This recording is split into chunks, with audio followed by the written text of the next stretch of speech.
Hello everyone, so today we're gonna start the rise of Marathas, that is chapter 3 of class 8. So अगर हम मराठास की बात करें तो सबसे पहले क्या है कि मराठास थे कौन। मराठास वो लोग थे जो डेक्कन प्लेट्यू में रहते थे, यानी नेटिव्स थे डेक्कन प्लेट्यू के, जो कि कहाँ लाई करती है, प्रेजेंट डे महाराष्ट्र में लाई करती है। अब उन्हें आइडेंटिफाई किस चीज़ से करा जाता है, जो लैंग्वेज वो स्पीक करते थे, राइट। मराठी लैंग्वेज वो स्पीक करते थे, इसलिए उन्हें हम क्या कहते हैं, मराठास। अंडरस्टूड। तो उनकी क्या है, बहुत ही रिच और बहुत ही कंटिन्यूस लिटरेरी हिस्ट्री है। लिटरेरी हिस्ट्री यानी राइटिंग्स है ना, प्रोज हो गए, पोइट्री हो गए, है ना, काफ़ी सारे उन्होंने लिखे हैं। तो उनकी काफ़ी रिच लिटरेरी हिस्ट्री है 12th सेंचुरी से। तो इसमें हम देखेंगे कि पॉलिटिकली वो कैसे पावरफुल बने, इस चैप्टर में हम वही पढ़ने वाले हैं, ठीक है, कि उनका इंडियन हिस्ट्री में क्या रोल था। ओके तो 13th सेंचुरी में ज़्यादातर जो महाराष्ट्र था उसे यादव डायनेस्टी ही रूल करती थी, ठीक है। और देवागिरी क्या होती थी उसकी, देवगिरी उसकी कैपिटल होती थी, जो कि आज के टाइम में जो दौलताबाद है उसमें लाई करती है, ठीक है।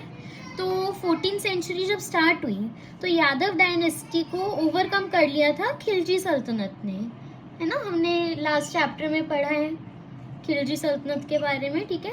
तो दिल्ली से जो खिलजी सल्तनत थी, ठीक है, उन्होंने उसे ओवरकम कर लिया था। तो इन सभी पॉलिटिकल चेंजेस के बीच में जो भी कल्चरल ट्रेडिशंस थे वो कंटिन्यू रहे, ठीक है।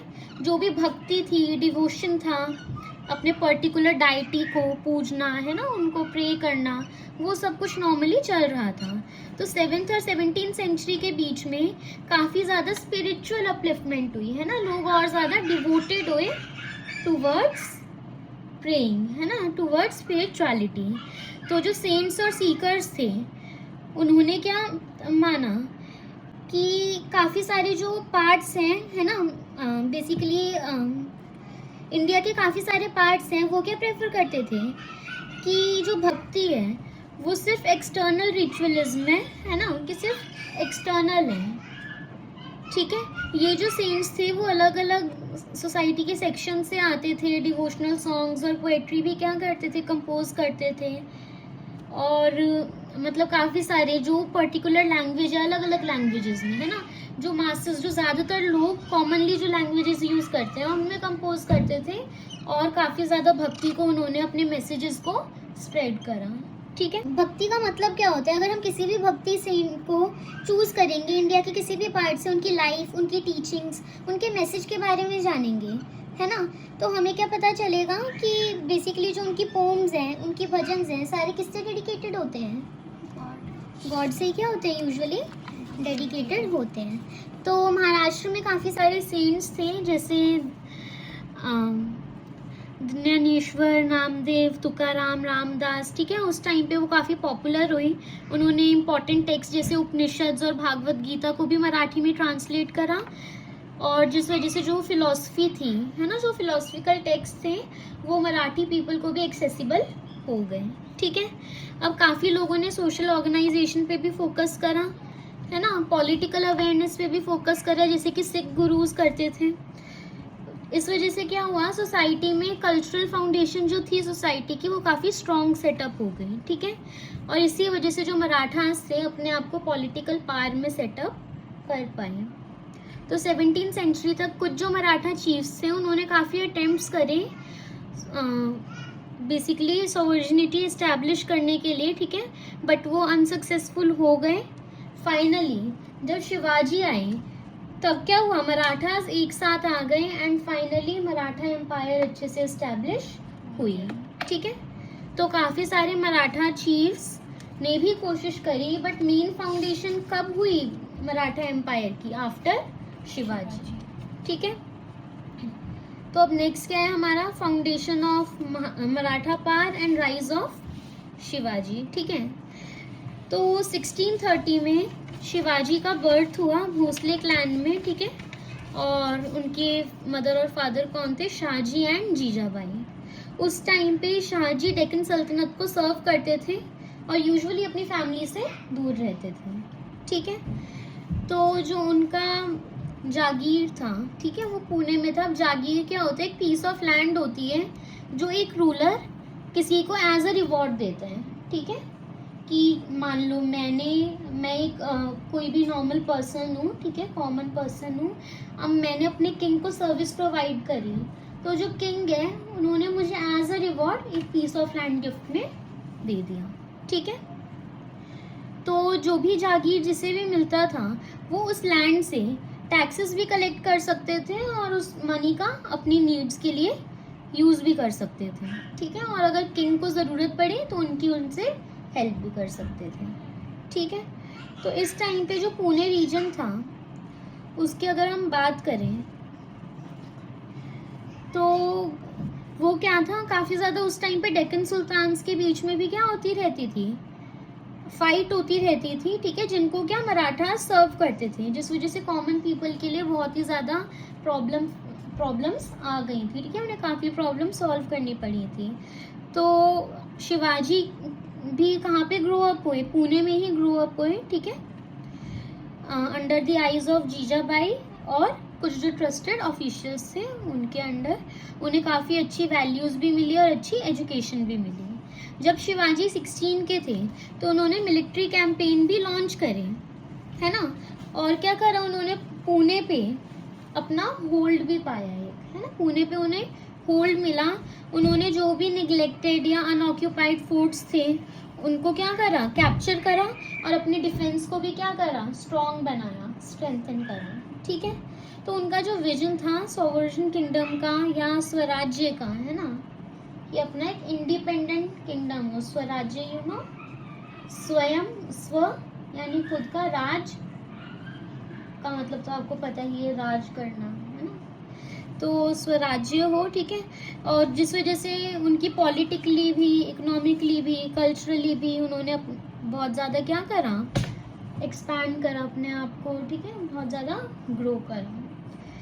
तो शिवाजी का किंगडम फाइनली इंडिया के वेस्ट कोस्ट में स्प्रेड हो गया था, ठीक है। अब उन्हें कोस्टल रीजन के रिसोर्सेज भी मिल गए थे, तो इसलिए उन्होंने सोचा कि मुझे अब एक नेवी बनानी चाहिए, ठीक है, एक नेवी भी होनी चाहिए, ओके। तो उस टाइम के लिए बहुत ही रेवोल्यूशनरी स्टेप था।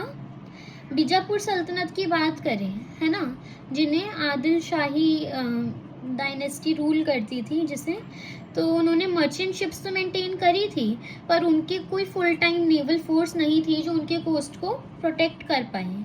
इवन मुगल एम्पायर्स का भी जो नेवी यूज़ था वो बहुत लिमिटेड था। तो मराठा नेवी का बर्थ हुआ, ठीक है, जो कि क्या बन गया, बहुत ज़्यादा लेजेंडरी बन गया उस टाइम के लिए, क्योंकि जो हाईएस्ट, जो ग्रेटेस्ट पावर्स थी इंडिया की, जिनके हाथ में कंट्री का एक तरीके से होल्ड था, उनके पास भी कोई नेवल आर्मी नहीं थी, पर मराठास ने अपनी नेवी बनाई, ठीक है। तो अपने लोगों को पावरफुल एनिमीज से बचाने के लिए शिवाजी ने क्या करा, ग्विरिला वॉरफेयर का टैक्टिक यूज़ करा, ठीक है। ग्विरिला वॉरफेयर क्या होता है, छोटे छोटे ग्रुप ऑफ पीपल का यूज़ करना जो एक पर्टिकुलर जगह को लेकर बहुत अच्छे से जानते हो, है ना, हाइडिंग स्पॉट्स एंड एवरीथिंग, जिनको पूरी नॉलेज हो, ठीक है। तो वो जो छोटे छोटे ग्रुप्स होते हैं अपनी स्पीड, अपने सरप्राइज, अपनी जो टेरेन की नॉलेज है उसकी हेल्प से क्या करते हैं, बड़ी बड़ी आर्मीज को डिफीट करते हैं। तो उन्होंने भी ग्विरिला वॉरफेयर के टैक्टिक का यूज़ करा, ठीक है। तो उनके जो सक्सेसेस थे उस वजह से जो बीजापुर सल्तनत थी, है ना, उन्होंने भी अपने वेटरन जनरल को भेजा, ठीक है, अफजल खान को मिलने के लिए शिवाजी से, ठीक है। तो शिवाजी और उनके एडवाइजर्स ने अफजल खान को कन्विंस कर लिया कि 1-on-1 मीटिंग हो प्रतापगढ़ फोर्ट के फुट पे, ठीक है, जो कि किसके बीच में, बहुत ही थिक फॉरेस्ट के बीच में है। यहाँ पे शिवाजी ने अफजल खान को मार दिया और जो मराठास छुपे हुए थे माउंटेन में वो खान की आर्मी के टूवर्ड्स गए और उन्होंने गुरिल्ला अटैक्स करे, ठीक है। तो एक और चीज़ है इसके बाद, वाघनाक, ठीक है, ये एक छोटा सा वेपन होता है जो टाइगर के क्लॉ की तरह शेप्ड होता है, देखो इधर, ठीक है। अब शिवाजी ने इसी वेपन का यूज करा था अफजल खान को मारने के लिए। तो अगर हम इसकी बात करें, उसके बाद क्या हुआ, जो मुगल नोबलमैन थे, शाइस्ता खान, ठीक है, उन्होंने भी इन्वेड करा शिवाजी की टेरिटरी में, 3 सालों तक इन्वेड करा, ठीक है। आखिर में कुछ सोल्जर्स के साथ शिवाजी ने उनके कैंप में रात में क्या करा, रेड कर दिया, और जो बेसिकली जो शाइस्ता खान थे वो उस रेड से बहुत मुश्किल से बच पाए थे, उनकी कुछ फिंगर्स भी चली गई थी, ठीक है, ही लॉस्ट हिज फिंगर्स, और महाराष्ट्र को छोड़ दिया था, ठीक है। जो मॉडर्न डे सर्जिकल स्ट्राइक होता है, तो ये उसी को रिजेंबल कर रहा था, यानी जो भी उनके टैक्टिक्स थी, जो भी उनकी स्ट्रेटजीज थी, वो आज तक भी यूज करी जाती हैं, बस उसको क्या अलग अलग नाम दे दिए गए हैं, ठीक है। तो 3 सालों तक शाइस्ता खान ने अटैक करे थे, है ना, तो उसके बदले में शिवाजी ने सूरत को क्या करा, है ना, सैक कर लिया, जो कि एक बहुत ही वेल्दी पोर्ट सिटी है मुगल एम्पायर की। उधर उन्हें काफ़ी ट्रेजर मिला, ऑलमोस्ट 1 करोड़ रुपीज़ वर्थ का, जो कि उस टाइम पे बहुत ज़्यादा बड़ी अमाउंट हुआ करती थी, है ना। आज के टाइम पे भी बड़ी अमाउंट है 1 करोड़, सोचो उस टाइम पे कितनी बड़ी अमाउंट होती होगी। तो उसके बाद क्या हुआ, वो केयरफुल थे, उन्होंने क्या करा, रिलीजियस प्लेसेस को बिल्कुल भी अटैक नहीं करा, और उन्होंने मोहनदास पारेख, जो कि एक चैरिटेबल मैन है, उनके घर में भी लूट नहीं करी, ठीक है। तो उनका बस मोटिव ये था कि जो भी उनको चीज़ें फेस करनी पड़ी, कांस्टेंट अटैक्स, जिस वजह से उनकी इकोनॉमी वगैरह हर चीज़ डैमेज हुई, तो वो उसका एक तरीके से बस क्या करना चाहते थे, उसको रिटेलिएट करना चाहते थे। तो इसलिए उन्होंने क्या करा, ही सैक्ड द सिटी, बट उन्होंने कोई भी गलत काम नहीं करा, ना रिलीजियस प्लेसेस को छेड़ा और ना ही अच्छे लोगों को, है ना, कि जो चैरिटेबल पीपल थे उन पे भी अटैक नहीं करा, ठीक है। तो कुछ सालों बाद दोबारा उन्होंने सूरत को सैक करा, और ये इवेंट्स इतने फेमस हो गए कि लंदन गैजेट, जो कि इंग्लिश न्यूज़पेपर था उस टाइम का, उसमें भी दिखाया गया था, है ना, कि कैसे शिवाजी ने जो भी डिप्लोमेटिक यूरोपियन एजेंट्स है सूरत में, उनसे डिमांड करा कि अभी के अभी पैसे दिए जाए, वरना वो सिटी को रुइन कर देंगे, पूरी तोड़ फोड़ करके डिस्ट्रॉय कर देंगे। तो कैसे वो इतने स्ट्रैटेजिकली, वो डायरेक्टली लोगों से पैसों की मांग कर रहे हैं कि आई इधर गिव मी मनी और आई डिस्ट्रॉय योर सिटी, ठीक है। तो जो सूरत की सैकिंग थी वो काफ़ी ज़्यादा मुगल एम्पायर के लिए बहुत बड़ी इंसल्ट थी, है ना। इसी वजह से औरंगजेब ने जय सिंह, जो कि एक डिस्टिंग्विश्ड राजपूत जनरल है, उनको भेजा शिवाजी को डिफीट करने के लिए। अब उनके अगेंस्ट जो शिवाजी थे, है ना, तो पुरंदर फोर्ट, जो कि पुणे के पास है, उधर उन्हें अपनी डिफीट एक्सेप्ट करनी पड़ी, और वो एक ट्रीटी में एंटर हुए, है ना। उन्होंने एक ट्रीटी फॉर्म करी, जिसमें उन्होंने क्या, अपने किंगडम का एक साइजेबल पार्ट, ठीक है, और अपना सन संभाजी जो थे, है ना, उनको सैक्रिफाइस कर दिया, एंड वो सब मुगल सर्विस के अंडर आ गए थे, ठीक है। तो शिवाजी को जय सिंह ने परसुएट करा कि वो जाके मुगल कोर्ट में क्या करें, विजिट करें आगरा में, जहाँ पे वो औरंगजेब के सामने खड़े थे, जो कि एक ऐसे मुगल जनरल थे जिनको शिवाजी पहले एक बार हरा चुके थे, ठीक है। तो ये इंसल्ट देखते हुए, है ना, तो शिवाजी ने क्या करा, वो कोर्ट से निकल गए, और औरंगजेब ने उन्हें हाउस अरेस्ट में डाल दिया। अब इसको एस्केप करने के लिए शिवाजी ने एक स्ट्रैटेजी बनाई, उन्होंने जितने भी होली मैन थे और जो मुगल जनरल्स थे, उन्हें गिफ्ट्स डिस्ट्रीब्यूट करे। गिफ्ट्स में फ्रूट्स होते थे, स्वीट्स होते थे, और बड़ी बड़ी बास्केट्स में वो पैक्ड होते थे। गार्ड्स इनिशियली उन्हें चेक करते थे, बट आखिर में उन्होंने चेक करना बंद कर दिया, ठीक है। अब उन्होंने चेक करना बंद कर दिया, तो शिवाजी और उनके सन खुद ही बास्केट में छुप के चले गए एट दी एंड, है ना, और उधर से एस्केप उन्होंने कर लिया। तो औरंगजेब कभी भी शिवाजी को दोबारा कैप्चर नहीं कर पाए। अब कुछ सालों बाद 1674 में जो रायगढ़ था, है ना, शिवाजी जो थे उनके पूरे वैदिक राइट्स हुए, ठीक है। रायगढ़ में उनका फॉर्मल टाइटल कोरोनेशन के बाद क्या था, श्री राजा शिवा छत्रपति, ठीक है। और पास्ट रूलर्स की तरह उन्होंने अपना खुद का एरा स्टार्ट करा राज्याभिषेक हुआ उनका, ठीक है। इसके बाद शिवाजी ने साउथ में भी, ठीक है, कॉन्केस्ट करी, जिसको क्या कहा जाता है, दक्षिण दिग्विजय, ठीक है। तो जिसमें क्या था कि प्रेजेंट डे नॉर्दर्न तमिलनाडु का एक बहुत ही इल डिफेंडेड रीजन था, एक ऐसा रीजन जिसको बहुत ज़्यादा डिफेंड नहीं करा जा रहा था, और पार्ट्स ऑफ कर्नाटका भी थे उनकी सदर्न एक्सटेंशन में। मराठास को बेसिकली बहुत ज़्यादा स्ट्रेटेजिक डेप्थ भी मिली, है ना। तो मुगल इन्वेजन के अगेंस्ट बहुत ज़्यादा स्ट्रैटेजीज भी फॉर्म हुई। तो अब जब साउथ में थे तो शिवाजी ने जो डच थे उन्हें भी फॉरबिड करा था कि वो स्लेव्स को ट्रेड ना करें। जो डच पीपल थे वो स्लेव ट्रेड करते थे उस टाइम पे, ठीक है। उस टाइम पे जो ज़्यादातर यूरोपियंस थे वो इंडियंस को एज स्लेव्स सेल करते थे, और इंडियंस उन्हें बिल्कुल भी अपोज ही नहीं कर रहे थे। और शिवाजी ने बीच में क्या करा, इंटरवीन करा, और उन्होंने क्या दिखाया,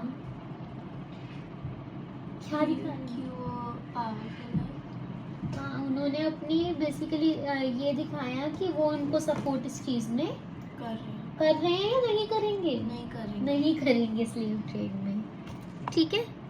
तो ये जो एब्यूज था इंडियन पीपल का, है ना, उस पे जो शिवाजी ने जब रिबेल करा, तो इससे पता चलता है शिवाजी कितने ज़्यादा कंसर्न थे अपने लोगों को लेकर, और कोई भी किंग इतना कंसर्न नहीं था, किसी ने आवाज़ नहीं उठाई, बट शिवाजी ने आवाज़ उठाई, ठीक है।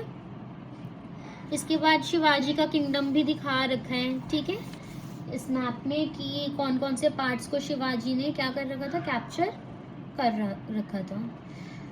तो जब शिवाजी 50 इयर्स के थे तो उन्हें एक फीवर हो गया था। वो मास्टर स्ट्रैटेजिस्ट थे, है ना, ट्रू विजनरी थे अपनी पूरी लाइफ टाइम में। उनके जो भी एक्सप्लॉइट्स थे वो लेजेंडरी थे in India and beyond India, है ना, जाने जाते थे वो अपने सारी स्ट्रैटेजीज वगैरह के लिए।